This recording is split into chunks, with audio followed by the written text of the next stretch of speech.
নমস্কার বন্ধুরা, চলো যাই ফিরে ছোটোবেলায় তোমাদের সবাইকে স্বাগত। আজ আমি তোমাদের যে গল্পটা পড়ে শোনাবো সেটা হলো বাংলার ডাকাত গল্প থেকে নেওয়া একটি গল্প। গল্পটির নাম সাহেব ডাকাত ও দেশি ডাকাত। গল্পটি লিখেছেন যোগেন্দ্রনাথ গুপ্ত।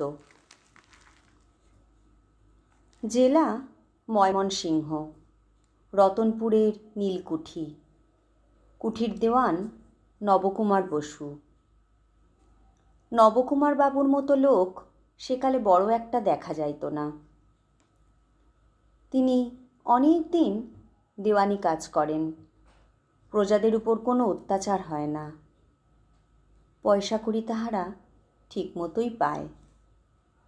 ওই সময়ে নীলকুঠির সাহেব ছিলেন মিস্টার ম্যাকেঞ্জি নামে একজন ধর্মপ্রাণ ব্যক্তি। তিনি ছিলেন দরিদ্রের বন্ধু। তিনি প্রতি রবিবার সন্ধ্যায় প্রজাদের ডাকিয়া বাইবেল পড়াইয়া শুনাইতেন। বলিতেন, যিশুর আদেশ ও উপদেশ শুনো তোমরা, শটপটে চলো, শট কথা বলো, ঈশ্বরকে ভক্তি করো, সব ধর্ম সমান। সাহেব রোগীর সেবা, দরিদ্র মানুষদের অর্থ সাহায্য করতেন। ম্যাকেঞ্জি সাহেবের পোশাকটা ছিল অনেকটা পাদ্রীদের মতো। ঢোলা লম্বা জামা পরিয়া, কোমরে ফিতা বাঁধিয়া, লম্বা লাল দাড়ি ঝুলাইয়া সাহেব পাড়ায় পাড়ায় ঘুরিতেন। পাড়ার হিন্দু মুসলমান ছোট ছোট ছেলেরা সাহেবের হাত ধরিয়া চলিত। পয়সা চাহিত, খাবার চাহিত। সাহেব হাসি মুখে সবই উহাদের দিতেন।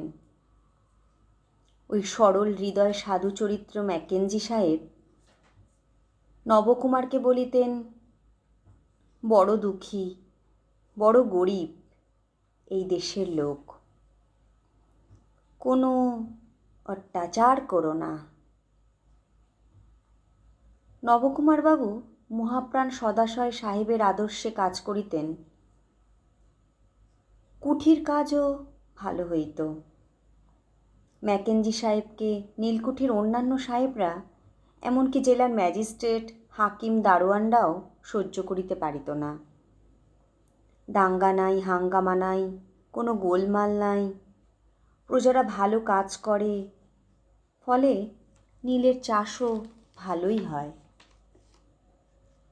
একদিন সাহেব নবকুমারকে বলিলেন, আমি দেশে চলে যাব, তুমি যদি পারো কাজ ছেড়ে দিও, আমি দেশে দেশে ধর্ম প্রচার করে বেড়াবো।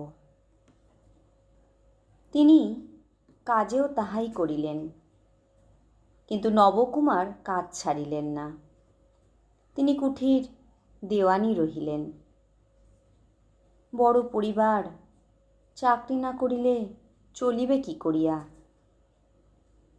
যদি কাজ ছাড়িতেন তাহলে ভালোই হইত। ম্যাকেঞ্জি বিলাত চলিয়া গেলেন। রতনপুরের নীলকুঠির নূতন অধ্যক্ষ হইয়া আসিলেন মিস্টার ল্যাডলি। বয়স 23 বৎসর। দুর্দান্ত স্বভাবের তরুণ। এক ইংরেজ চাষার ঘরে ব্রিটিশ সন্তান।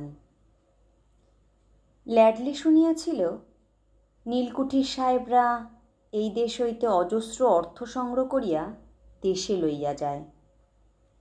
তাই প্রথম হইতে ল্যাডলি সাহেবের এই দিকেই দৃষ্টি রহিল। কয়েকদিন পরেই ল্যাডলি নবকুমারকে বলিল, দেওয়ান, তুমি আমাকে 2000 টাকা দাও, যেমন করেই পারো। নবকুমার বলিলেন, তা কেমন করে হবে সাহেব? কুটি তহবিল ভেঙে আমি টাকা দিতে পারবো না। সাহেব বলিল, সে দায়িত্ব আমার। নবকুমার বলিলেন, আমি দেওয়ান, তহবিল ভেঙে আমি কিছুতেই টাকা দিতে পারবো না। তবে চাষি মজুরদের কাছ থেকে টাকা আদায় করো, দাদন কমিয়ে দাও। তা হয় না সাহেব, আমি ম্যাকেঞ্জি সাহেবের আমলের লোক, আমি পারবো না। গরিব চাষিদের উপর অত্যাচার উৎপীড়ন করতে আমি পারবো না। সাহেব বলিল, অল রাইট। একদিন কুঠির উত্তর পশ্চিম দেশীয় লেঠেল ও বরকন্দাজদের লইয়া ল্যাটলি সাহেব ঘোড়ায় চড়িয়া আসিয়া দেওয়ানের বাড়ি আক্রমণ করিল। কুঠি হইতে দেওয়ানের বাড়ি ছিল মাইলখানেক দূরে। সাহেব লেঠেল বরকন্দাজদের সাহায্যে দেওয়ানের যথা সর্বস্ব লুণ্ঠন করিল। অবশেষে বন্দুক ছুঁড়িয়া মশাল জ্বালাইয়া ঘরবাড়িতে আগুন লাগাইয়া ধানের মড়াই খাদ্যশস্য ভস্মীভূত করিয়া শয়তান ল্যাটলি সাহেব নবকুমারকে ধরিয়া লইয়া গেল। অবশেষে সাহেব নবকুমারকে দরিয়ানগরের কুঠির এক মাল গুদামে বন্দি করিয়া রাখিল। গুদামের দরজায় তালা চাবি লাগাইয়া বন্ধ করিয়া দেওয়া হইল। দরজায় পাহারাও বসানো হইল। কাহারও সাধ্য হইল না সেদিকে যায়।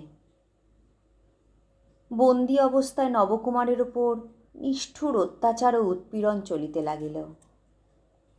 সাধারণ লোকে এ বিষয়ে বিন্দু বিসর্গও জানিতে পারিল না। ওই সময় ময়মনসিংহের ম্যাজিস্ট্রেট ছিলেন মিস্টার ল্যান্স। এই ঘটনার কয়েক মাস পরে তিনি মফস্বলের শহরে বাহির হইয়াছিলেন। তিনি দেখিলেন ব্রহ্মপুত্র নদীর তীরে রতনপুরের কাছে বহু লোক জমায়েত হইয়াছে। ম্যাজিস্ট্রেট সাহেব অনুসন্ধান করিয়া জানিতে পারিলেন যে মিস্টার ল্যাটলি রতনপুরের দেওয়ান নবকুমারের বাড়ি লুটতরাজ করিয়া তাহাকে দরিয়ানগরের এক গুদামে বন্দি করিয়া রাখিয়াছে। তাই প্রজারা ইহার প্রতিকারের জন্য জোট বাঁধিয়াছে। ম্যাজিস্ট্রেট এই খবর শুনিয়া তৎক্ষণাৎ ঘোড়া ছুটাইয়া দরিয়ানগরে গিয়া উপস্থিত হইলেন। ওখানেই ম্যাজিস্ট্রেট সাহেবের সহিত ল্যাটলির দেখা হইল।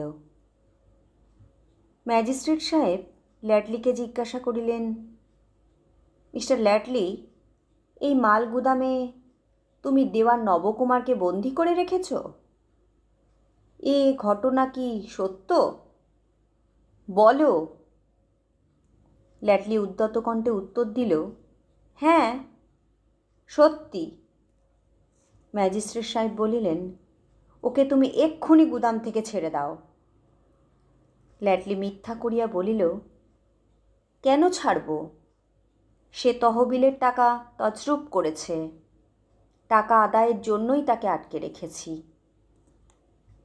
ম্যাজিস্ট্রেট সাহেব বলিলেন, সে অধিকার তোমার নেই। আদালত রয়েছে, সেখানেই বিচার হবে। নালিশ করে প্রমাণ করা উচিত ছিল।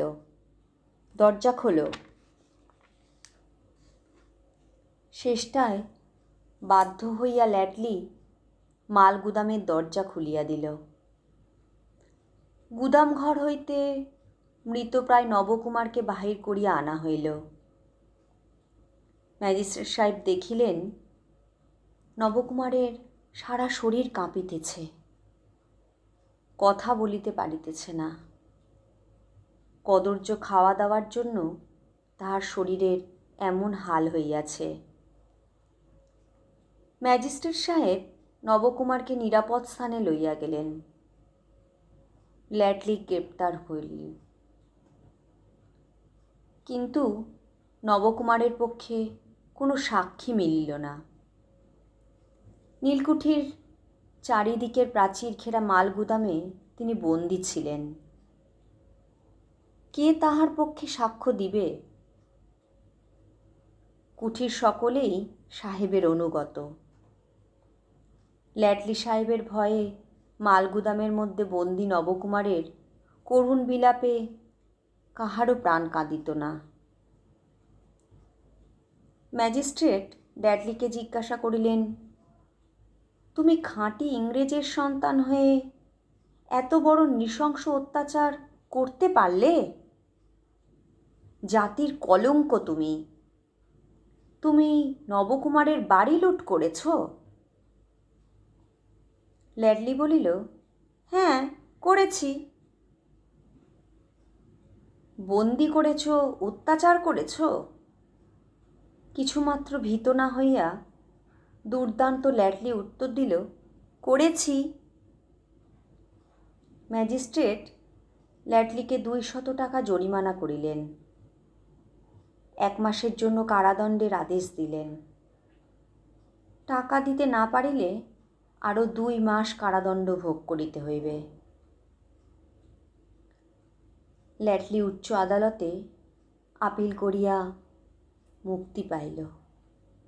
স্বাধীন ব্রিটিশ সন্তান, তাহার কি সাজা হইতে পারে? সে যুগের এইরূপ ছিল বিচার। বিচারের নামে প্রহসন। ব্রজবাসী ডাকাত, ব্রজবাসী দস্যু। দস্যু হইলেও ব্রজবাসী ছিল মহৎ। ডাকাত হইলেও সে ডাকাতি করিত ধনীর বাড়ি, সুৎখোর মহাজনের বাড়ি, যাহারা প্রজাদের রক্ত শোষণ করিয়া উহাদের ভিটেমাটি উচ্ছেদ করিত। ডাকাতির টাকায় সে প্রজাদের ঋণ শোধ করিত। ব্রজবাসী ডাকাতি করিত, আবার চাষাবাদও করিত। বড় বড় জমিদারগণ জমি দখল ও লুটতরাজের সময় ব্রজবাসীর সাহায্য লইত। আবার ওদিকে ব্রজবাসী ছিল খাঁটি গৃহস্থ। অতিথি সেবা, পূজা পার্বণ সব দিকেই ব্রজবাসীর দৃষ্টি ছিল। সে ছিল পরম বৈষ্ণব। ডাকাত হইলেও তাহার বাড়িতে নিত্য মহোৎসব ও অহোরাত্র কীর্তন হইত। ব্রজবাসীর অনেক সাকরেত ছিল। লাঠি, সড়কি, কুস্তি সকল বিষয়ে সে ছিল ওস্তাদ।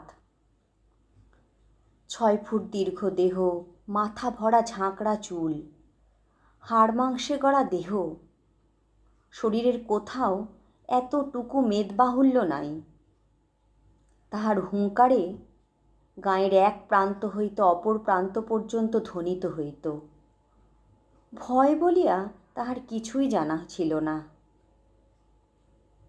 এদিকে ল্যাডলি মুক্তি পাইয়া জোর অত্যাচার আরম্ভ করিল। সে ঘোড়ায় চড়িয়া নীলক্ষেতে যায়, বিনা দোষে চাষিদের বেত মারে, লাথি মারে, অকথ্য নির্যাতন করে। নবকুমারের স্থলে এক নতুন দেওয়ান নিযুক্ত হইয়াছে। সে সাহেবের অপেক্ষা বেশি শয়তান। ল্যাডলির অত্যাচারে অতিষ্ঠ হইয়া একদিন চাষি মজুর সকলে জোট বাঁধিয়া ব্রজবাসীর কাছে আসিল। ব্রজবাসী বাহিরের ঘরে বসিয়া কৃষাণদের সহিত কথা বলিতেছিল। চাষি মজুরদের মোড়ল অনুনয় করিয়া ব্রজবাসীকে বলিল, ব্রজদাদা, আমাদের বাঁচান। কি হলো তোমাদের? শীঘ্র বলো, ব্রজবাসী জিজ্ঞাসা করিল। চাষিদের মোড়ল রামমোহন ব্রজবাসীকে সব কথা খুলিয়া বলিল। ব্রজবাসী শুনিয়া বেশ কিছুক্ষণ চুপ করিয়া রহিল। পরে ক্রুদ্ধ সিংহের মতো গর্জন করিয়া বলিল, আচ্ছা, শোধ নিচ্ছি। এতদিন ধরে তোমরা এত অত্যাচার সহ্য করেছ? দেখি কেমন সে লালমুখ। এক পক্ষকাল গত হইল। তাহার পর একদিন অন্ধকার রাত্রে ব্রজবাসী নিজের দলের চাষি মজুরদের লইয়া রতনপুর ও দরিয়াননগরের নীলকুঠি আক্রমণ করিল। ল্যাডলি সাহেব এই অতর্কিত আক্রমণের জন্য প্রস্তুত ছিল না। হঠাৎ সাহেবের বাংলোয় প্রবেশ করিল ব্রজবাসী ও তাহার অনুচরগণ।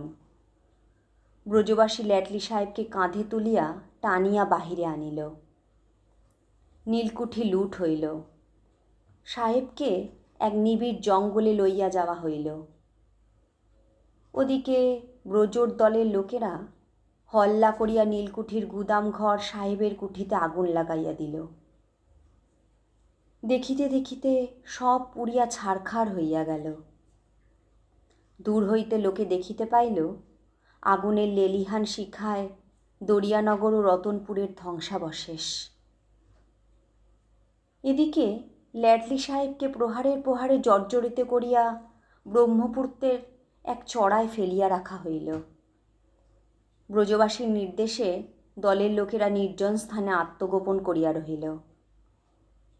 এই লুটতরাজ অগ্নিকাণ্ড লইয়া দারোগা, পুলিশ, হাঙ্গামা অনেক কিছুই হইল, কিন্তু কেহই ধরা পড়িল না, সাক্ষীও মিলিল না।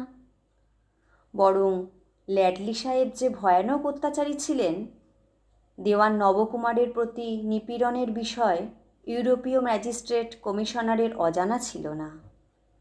কাজেই ঘটনার তদন্তের ফলও কিছুই রইল না। ল্যাটলি সাহেব খঞ্জ অবস্থায় এই দেশ ত্যাগ করিল। সেই নীলকুঠির ধ্বংসাবশেষ আর নাই। কিছু নদীতে ভাঙিয়াছে, কিছু অংশ পাট ও ধান খেতে পরিণত হইয়াছে। সাহেব ডাকাত ও দেশি ডাকাতদের লড়াইয়ে দেশি ডাকাত ব্রজবাসীরই জয় হইয়াছিল। কেমন লাগলো বন্ধুরা? গল্পটা যদি তোমাদের ভালো লাগে তাহলে অবশ্যই লাইক, শেয়ার অ্যান্ড কমেন্ট করো কিন্তু। আর আমার চ্যানেলে যারা নতুন বন্ধু তারা আমার চ্যানেলটা সাবস্ক্রাইব করে নিও, আর পাশে থাকা বেল আইকনটা বাজাতে ভুলো না যেন। আজ তবে আসি, আবার আসবো আগামী পর্বে অন্য কোনো গল্প নিয়ে।